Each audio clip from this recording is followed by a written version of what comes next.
Hi friends, welcome to మన Bommarillu. Upcoming రివ్యూలోకి వెళ్ళిపోదాం. గగన్ అపూర్వ తలపై గన్ పెట్టి శారదకి జరిగిన అవమానాన్నే అపూర్వకి కూడా జరిపిస్తూ ఉంటాడు కదా. కరెక్ట్గా అదే టైంకి భూమి శారదకి కాల్ చేయడంతో శారద అండ్ భూమి ఇద్దరు హుటాహుటిన శరత్చంద్ర ఇంటికి బయలుదేరతారు. కరెక్ట్గా అపూర్వ తన తాళిని బయటకి తీయబోతుంటే శారద వస్తుంది. ఆగు నాన్న, గగన్ తప్పు నాన్న, ఇలా చేయకూడదు నాన్న. ఒకరు మనకు అన్యాయం చేశారని మనము వాళ్ళలా మృగాల్లా మారి అన్యాయం చేయడం తప్పు నాన్న. తన భర్త ఇంకా బ్రతికే ఉండగా అలా చేయడం తప్పు. నువ్వు తెలియకుండా పాపాన్ని చెయ్యొద్దు అని పాపం ఏడుస్తూ గగన్ని వద్దని చెప్తూ ఉంటుంది శారద. వెంటనే గగన్ అపూర్వ వైపు చూస్తూ, చూసావా మీరు ఎంతలా మా అమ్మని అవమానించాలనుకున్నా తను నీకు అవమానం జరగకూడదని కోరుకొని నన్ను బ్రతిమలాడుతుంది. అది మా అమ్మ అంటే, అది మా అమ్మ క్యారెక్టర్ అంటే. మా అమ్మ కాలి గోటికి కూడా సరిపోరు మీరిద్దరు. అలాంటిది మా అమ్మని అవమానిస్తారా? ఏ అపూర్వ, నిన్ను వదిలేస్తా. మా అమ్మ కాళ్ళు పట్టుకొని క్షమాపణ అడుగు.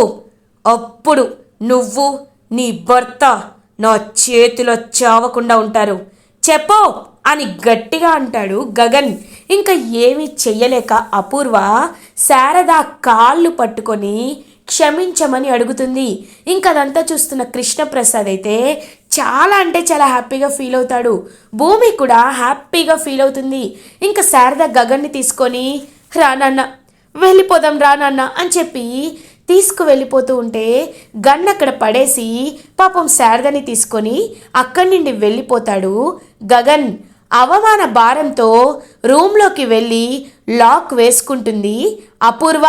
ఇంకా అలా జుట్టంతా విరబోసుకొని కనీసం తన అలాగే ఉంచుకొని, ఎలా అయితే తన బొట్టలా ఉందో అవన్నీ అలాగే ఉంచుకొని కోపంతో రగిలిపోతూ ఉంటుంది అపూర్వ. ఇది ఇలా ఉండగా ఈవినింగ్ అవుతుంది. అపూర్వ ఎంతకీ రూమ్ నుండి బయటికి రాకపోయేసరికి శరత్చంద్ర అపూర్వ దగ్గరికి వెళ్తారు.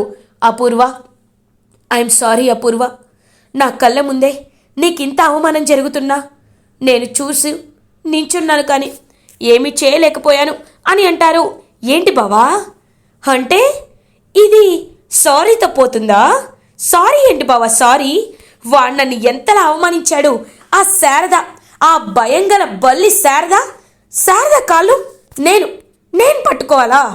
బావా లేదు, ఈ అవమానం నేను ఎప్పటికీ మర్చిపోలేను.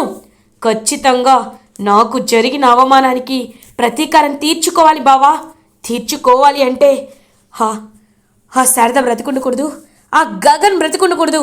ఆ గగన్ ఎలా అయినా చావాలి అని చెప్పి గట్టిగా చెప్పేసరికి ఒక్కసారిగా శరత్చంద్ర చూస్తూ ఉంటాడు. ఇదంతా దూరం నుండి గమనిస్తుంది భూమి. కానీ వాడు చావాలి అంటే వాడికి ఒక రోజు రాసి పెట్టుంటుంది.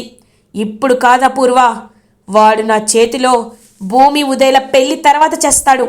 ఒక్కసారి ఈ పెళ్లి జరగనివ్వు, అప్పుడు వాడిని నేనే చెట్టుని కొట్టినట్టు కొట్టేస్తాను. నువ్వేవి కంగారు పడద్దు అని చెప్పి గట్టిగా చెప్తాడు అనమాట శరత్చంద్ర. ఇదంతా విని ఆలోచనలో పడుతుంది భూమి. ఇంకప్పుడే భూమి అయితే అలా అటు ఇటు తిరుగుతూ ఆలోచిస్తూ, లేదు అపూర్వ పిన్నిని ఇప్పుడు ఆపకపోతే తను ఎప్పటికీ ఆగదు. ఇలాగే తన కుట్రలతో కుతంత్రాలతో నాన్న మనసుని ఇంకా ఏమారుస్తూనే ఉంటుంది. కాబట్టి ఎలా అయినా అపూర్వ ఇవాళే ఆఖరి రోజు అవ్వాలి. అపూర్వ మాయమాటలు ఇవాళే అందరు నమ్మాలని చెప్పి ఇంకొక ప్లాన్ వేసుకుంటుంది భూమి.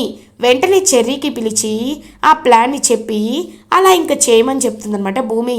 సరే అని చెప్పి సెట్ చేస్తూ ఉంటాడు చెర్రీ. భూమి భోజనం ప్లేట్ తీసుకొని అపూర్వ దగ్గరికి వెళ్తుంది. వెంటనే ఇంకా ఫ్లవర్ వాజ్ దగ్గర ఒక స్పై కెమెరాని పెడుతుంది భూమి. ఇంకా అపూర్వతో, పిన్ని నీకోసం భోజనం తీసుకొచ్చాను, భోజనం చేయి పిన్ని అని భోజనం చేయమని ఇస్తూ ఉంటే ఒక్కసారిగా ప్లేట్ని విసిరి కొడుతుంది అపూర్వ. ఏంటే నా మీద నువ్వు జాలి చూపిస్తున్నావా? అయినా ఇదంతా నీ వల్లే జరిగింది. నువ్వు వాడికి చెప్పుండకపోతే నీ వల్లే కదా ఇదంతా జరిగిందని చెప్పి ఇంకా గట్టిగా భూమి గొంతు పట్టుకుంటుంది అపూర్వ. పిన్ని వదులు, పిన్ని వదులు అని చెప్పి భూమి గట్టిగా ఇంకా అపూర్వ గొంతు వదిలించేసుకుంటుంది. అయినా నువ్వు చేసిన పాపమే నీకు తిరిగి తిరిగి వచ్చింది. శారద అత్తయ్య ఎంతో మంచివారు, అలాంటి ఆవిడ్ని ఏడిపిస్తే అది నీకే తగిలింది. ఇందులో బావ చేసిన తప్పు ఏముంది పిన్ని అని అడుగుతుంది అపూర్వని భూమి. అవునే, అవును, ఆ శారద ఎలాంటి తప్పులు చేయలేదు. అయినా ఎప్పుడు వాళ్ళ కాళ్ళ కిందే ఉండాలి. ఎందుకంటే వాళ్ళెంత, వాళ్ళ స్థాయి ఎంత.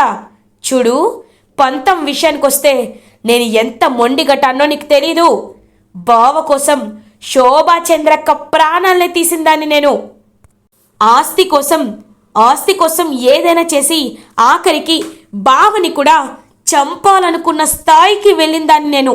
అలాంటిది ఇప్పుడు నువ్వు నా ముందు కుప్పిగెంతులు వేస్తున్నావా?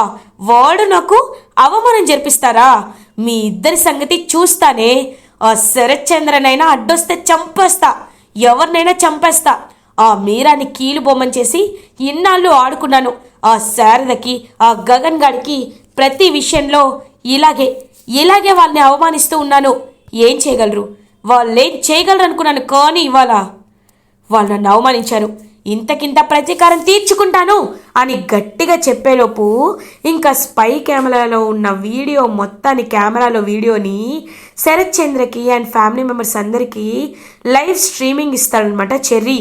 ఒక్కసారిగా వీడియోలో ఉన్నదంతా చూసిన శరత్ చంద్ర షాక్ అయిపోతాడు, కుప్ప కూలిపోతాడు. వెంటనే తన చేతి దగ్గర ఉన్న కుర్చీని విసిరి కొడతాడు. అపూర్వ అని చెప్పి అపూర్వ దగ్గరికి వచ్చి గట్టిగా అపూర్వ గొంతుని పట్టుకుంటాడు శరత్ చంద్ర. బావా బావా అని అంటుంది. ఏయ్, నోరు మొయ్. ఎవరు నీకు బావా? నా శోభని పొట్టని పెట్టుకున్న నువ్వు ఇన్నాళ్ళు నా ఇంట్లో ఉంటూ నీ ఇంటి మొహారాను అవుతావా? నన్ను ఇన్నాళ్ళు మాటలతో డైవర్ట్ చేస్తూ మంచి ఏదో చెడు ఏదో తేడా తెలియకుండా నన్ను ఒక పిచ్చివాణ్ణి చేసి ఈ ఆస్తిని అనుభవించాలనుకున్నావా? నన్ను కోమాలోకి పంపి నన్ను చంపాలనుకున్నావా? నా ఫ్యామిలీని ముక్కలు చేసావా? ఇన్నాళ్ళు ఈ నిజాలు తెలియక నువ్వు ఎంతో మంచిదాని అనుకున్నాను, కానీ ఇప్పుడు అర్థమైంది నువ్వంటే ఏంటో అని చెప్పి ఇంకా అపూర్వ చెంప మీద కొడతాడనమాట శరత్ చంద్ర. బావా నేను అని అనేసరికి, ఏయ్, ఇంకా నీ నాటకాలు కట్టుపెట్టు. అయినా నీ ఇలాంటి మృగాలు ఉండాల్సింది ఇక్కడ కాదు, జైల్లో. రే చెర్రీ, ఇన్స్పెక్టర్కి ఫోన్ చేయరా అని చెప్పి గట్టిగా అడిగేసరికి ఇంకా అలా చెర్రీ ఇన్స్పెక్టర్కి కాల్ చేస్తాడు. బావా నీ కాళ్ళు పట్టుకుంటాను బావా, నేను ఇదంతా చేసింది నీకోసమే బావా అని ఏడుస్తూ ఉంటుంది అపూర్వ. ఇంకొకసారి నువ్వు నన్ను నా కోసమే అన్నావో చంపి నేను జైలుకు వెళ్తా. మర్యాదగా నువ్వు చేసిన తప్పులన్నీ ఒప్పుకున్నావు కాబట్టి పో బయటికి అని చెప్పి గట్టిగా ఇంకా గెంటేస్తుంటే అప్పుడే కరెక్ట్గా అలా ఇంకా పోలీస్ అయితే వస్తారు. నా శోభని చంపింది తనే ఇన్స్పెక్టర్ గారు, తన్ని అరెస్ట్ చేయండి అని చెప్పేసరికి ఇంకా అలా పోలీసులు అయితే అరెస్ట్ చేసి అపూర్వని తీసుకువెళ్తూ ఉంటారు. అపూర్వ చాలా కోపంగా చూస్తూ ఉంటుంది శరత్ చంద్ర అండ్ భూమి వైపు. అలా ఇంకా అపూర్వ అరెస్ట్ అయ్యి తన తప్పులన్నింటినీ సీక్రెట్ కెమెరా ద్వారా బయట పెడుతుంది భూమి. ఇంకలా శరత్ చంద్ర భూమి దగ్గరికి వస్తారు. అమ్మ భూమి, నన్ను క్షమించమ్మా, నన్ను క్షమించు. నేను నీ విషయంలో చాలా తప్పు చేశానమ్మా. నువ్వు అపూర్వ గురించి ఎన్నిసార్లు చెప్తున్నా నేను వినకుండా చాలా పెద్ద తప్పు చేశానమ్మా అని చెప్పి క్షమించమని అడుగుతారు శరత్ చంద్ర. నాన్న, మీరు ఎందుకు నాన్న అలా నన్ను క్షమించమని అడుగుతున్నారు? ఇప్పటికైనా మీరు అపూర్వ పిన్ని నిజస్వరూపం తెలుసుకున్నారు, అది చాలు నాన్న నాకు అని అంటుంది భూమి. అప్పుడే కరెక్ట్గా చెర్రీ శరత్చంద్ర దగ్గరికి వచ్చి, మావయ్య అది మాత్రమే కాదు, ఒకసారి మన బాల్కనీలో ఉన్న సీసీటీవీ ఫుటేజ్లో రికార్డ్ అయిన ఈ వీడియోని కూడా చూడండి అనేసరికి ఇంక అపూర్వ ఉదయ్తో మాట్లాడుతూ ఉంటుంది. చూడు ఉదయ్, నీ బ్యాక్గ్రౌండ్ అంతా నేను చెక్ చేశాను. నువ్వు యుఎస్లో ఉండొచ్చావు, అక్కడ చాలామంది అమ్మాయిల్ని రిలేషన్షిప్ పేరుతో మోసం చేశావని నీకు ట్రాక్ రికార్డ్ ఉంది అని అంటారు. ఆంటీ, ఈ విషయాలు మీకెలా తెలిసాయి? ప్లీజ్ నన్ను వదిలేయండి ఆంటీ అని అంటాడు ఉదయ్. చూడు, నేను నిన్ను వదలను, ఎందుకంటే నువ్వు ఆ భూమికి కరెక్ట్. భూమిని పెళ్లి చేసుకో. పెళ్లి చేసుకున్నాక భూమిని పైకి పంపించేయి. అప్పుడు భూమికి చెందిన ఆస్తి నాకొస్తుంది. మీ అమ్మా నాన్న ముందు నీ పరువు మిగులుతుంది. నువ్వు మీ అమ్మా నాన్న కోసమే ఈ పెళ్లి చేసుకోవాలనుకుంటున్నావని నాకు తెలుసు అని చెప్పడంతో ఒక్కసారిగా శరత్చంద్ర షాక్ అయిపోతాడు. అంటే నా భూమిని చంపడానికి ఈ అపూర్వ ఇంత పెద్ద ప్లాన్ వేసిందా అని చెప్పి కోపంతో రగిలిపోతూ వెంటనే కన్నీళ్ళు తుడుచుకుంటూ భూమి దగ్గరికి వచ్చి, అమ్మ భూమి, ఇప్పుడు చెప్తున్నాను, నువ్వు ప్రేమించిన వాడిని నేను కాదు అన్నాను. నిజంగా నేను చాలా పెద్ద తప్పు చేశానమ్మా. ఇన్ని రోజులు నేనే రైట్ అనుకున్నాను. నేను చెప్పిందే కరెక్ట్, నేను చేసేదే కరెక్ట్ అనుకున్నాను. కానీ ఇప్పుడు నాకు అర్థమైందమ్మా, ప్రతిదీ నేను ఆలోచించేది కరెక్ట్ కాదని. నా వెనక జరుగుతున్న ఇదంతా కేవలం ఒక కపటి నాటకం అని అర్థం చేసుకున్నాను. కాబట్టి ఇప్పుడు చెప్తున్నాను, ఎలా అయినా గగన్ని నేను ఒప్పిస్తాను. గగన్ కాళ్ళు పట్టుకోనైనా నీకు గగన్కి పెళ్ళయ్యేలా నేను చేస్తానమ్మా. అనుకున్న ముహూర్తానికే ఉదయ్కి ఎప్పుడైతే పెళ్ళి అవ్వాలనుకున్నామో అప్పుడే నీకు గగన్కి పెళ్లి జరిపిస్తాను అని అంటారు శరత్చంద్ర. ఇది ఇలా ఉండగా మార్నింగ్ అవుతుంది. భూమిని తీసుకొని శరత్చంద్ర గగన్ వాళ్ళ ఇంటికి వెళ్తాడు. గగన్ అలా ఇంకా ఆఫీస్కి వెళ్ళడానికి రెడీ అయ్యి కిందికి వచ్చేసరికి అక్కడ శరత్చంద్ర కనబడతాడు. ఎందుకు మా ఇంటికి వచ్చావు అని అడుగుతారు. చూడు గగన్, నేను జరిగిందంతా తెలుసుకున్నాను. అపూర్వ నన్ను ఎంత గుడ్డివాణ్ణి చేసిందో, పిచ్చివాణ్ణి చేసిందో నేను తెలుసుకున్నాను. కాబట్టి ఇప్పుడు చెప్తున్నాను, నా కూతురు కోరుకున్న విధంగానే నువ్వే నాకు అల్లుడిగా రావాలని మనస్ఫూర్తిగా కోరుకుంటున్నాను. నా మీదున్న కోపాన్ని నువ్వు భూమిపై చూపించకు. ఇన్ని రోజులు ఆ అపూర్వ చేసిన మాయలో నేను కూరుకుపోయాను కాబట్టే ఇలా జరిగింది. కానీ ఎప్పుడు నేను మిమ్మల్ని కానీ మీ కుటుంబాన్ని కానీ అవమానించను. అమ్మ శారద చెల్లెమ్మ, నువ్వైనా గగన్ని ఒప్పించమ్మా అని అంటారు. ఇంకా శారద చాలా హ్యాపీగా ఫీల్ అవుతూ, నాన్న గగన్ ఆ అపూర్వ అరెస్ట్ అయిన విషయాన్ని మనం టీవీలో చూసాం కదా నాన్న, అందుకే వీళ్ళలో మార్పు వచ్చింది, శరత్చంద్ర గారిలో మార్పు వచ్చింది నాన్న అని అంటుంది శారద. అల్లుడు గారు, ఇంకా మీరు ఏమీ ఆలోచించద్దు, నా కూతుర్ని పెళ్లి చేసుకోండి అని శరత్చంద్ర అడిగేసరికి ఇంకా అలా గగన్ భూమి వైపు చూస్తాడు. సరే, నీ కూతుర్ని నేను పెళ్లి చేసుకోవడానికి ఒప్పుకుంటున్నాను అని అంటారు గగన్.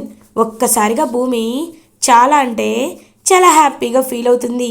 ఇంకా వెంటనే అలా గగన్ భూమి వైపు చూస్తూ, ఆయన నేను మాత్రం నిన్ను ప్రేమించను అని చెప్తాడు. బావా, నువ్వు నన్ను ప్రేమించకపోతే ఏంటి, నేను నిన్ను ప్రేమిస్తాను కదా అని చెప్పి భూమి హ్యాపీగా గగన్ వైపు చూస్తూ ఉంటుంది. ఇది ఇలా ఉండగా నక్షత్ర అపూర్వ దగ్గరికి జైలుకి వెళ్తుంది. వెళ్ళి వాళ్ళ మమ్మీ వైపు చూస్తూ మమ్మీ అని ఏడుస్తూ ఉంటుంది నక్షత్ర. మమ్మీ, ఎలా ఉండేదానివి, ఎలా అయిపోయావు, మహారాణిలా ఉండేదానివి, ఇలా జైల్లో నేను తట్టుకోలేకపోతున్నాను మమ్మీ, తట్టుకోలేకపోతున్నాను అని ఏడుస్తూ ఉంటుంది నక్షత్ర. అప్పుడే కరెక్ట్గా ఆ పని మనిషి రత్నం కూడా అపూర్వ దగ్గరికి వస్తుంది.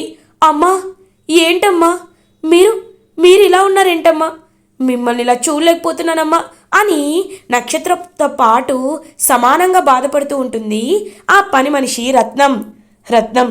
నక్షత్ర, నా కోసం మీరిద్దరు మాత్రమే వచ్చారు. చూడండి, నన్ను ఇంతలా బాధ పెట్టిన ఆ శరత్చంద్ర కుటుంబాన్ని వదిలిపెట్టకూడదు అని అంటుంది అపూర్వ. మమ్మీ, నీకు విషయం తెలుసా, ఆ భూమికి గగన్కి పెళ్లి చేయడానికి ఆ శరత్చంద్ర ఫిక్స్ అయ్యారు అని అంటుంది నక్షత్ర. ఏంటి, అయ్యగారు వాళ్ళిద్దరి పెళ్లి జరిపిస్తున్నారా?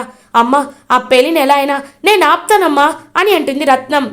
ఆపడం కాదు రత్నం, నువ్వే అన్నీ చేయాలి. బేబీ నక్షత్ర, నీకు రత్నం గురించి తెలీదు. మీరిద్దరూ కలిసి నేను చెప్పినట్టు చేయండి. రేపే పెళ్ళి కాబట్టి వాళ్ళందరూ సంతోషంగా ఉంటారు.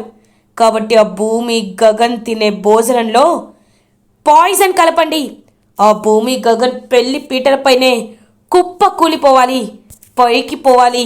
అప్పుడు కూతురు పోయిందనే బాధలో ఆ శరత్చంద్రగాడు, కొడుకు పోయాడనే బాధలో శారద వెక్కి వెక్కి ఏడుస్తారు. నాకంటే నా ఆస్తి కంటే ఎవ్వరు ఎక్కువ కదా శరత్చంద్రతో సహా. కాబట్టి నేను చెప్పినట్టు చేయండి అని చెప్పి ఒక ప్లాన్ చెప్తుంది అపూర్వ. అలాగే అమ్మ అని చెప్పి ఇద్దరు చెప్పేసి అక్కడి నుండి వెళ్ళిపోతారు. ఇది ఇలా ఉండగా నెక్స్ట్ డే మార్నింగ్ అవుతుంది. అలా ఇంకా భూమి గగన్న పెళ్లి జరిపించడానికి అంతా సిద్ధమవుతుంటే నక్షత్ర కూడా ఏమీ తెలియనట్టు అన్ని పనులు చేస్తూ ఇంకా హడావిడి చేస్తూ ఉంటుంది. అప్పుడే కరెక్ట్గా ఇంకా భూమి గగన్ ఇద్దరు తినే టిఫిన్లో బ్రేక్ఫాస్ట్లో ఇంకా అలా విషాన్ని కలుపుతుందనమాట, పాయిజన్ని. ఆ రత్నం కలిపిన వెంటనే అపూర్వ చెప్పినట్టే శారద వాళ్ళకి తెలియకుండా నక్షత్ర ఆ టిఫిన్ని తీసుకొని భూమి గగన్ ప్లేస్లో పెడుతుంది. ఇంకా అలా అందరూ టిఫిన్ చేస్తూ ఉంటే కరెక్ట్గా పాపం భూమి గగన్కి తెలియక ఆ బ్రేక్ఫాస్ట్ని తినేస్తారు. ఇంకా నక్షత్ర తిన్నారు కదా, ఇంకా సేపట్లో పోతారని చెప్పి హ్యాపీగా చూస్తూ ఉంటుంది.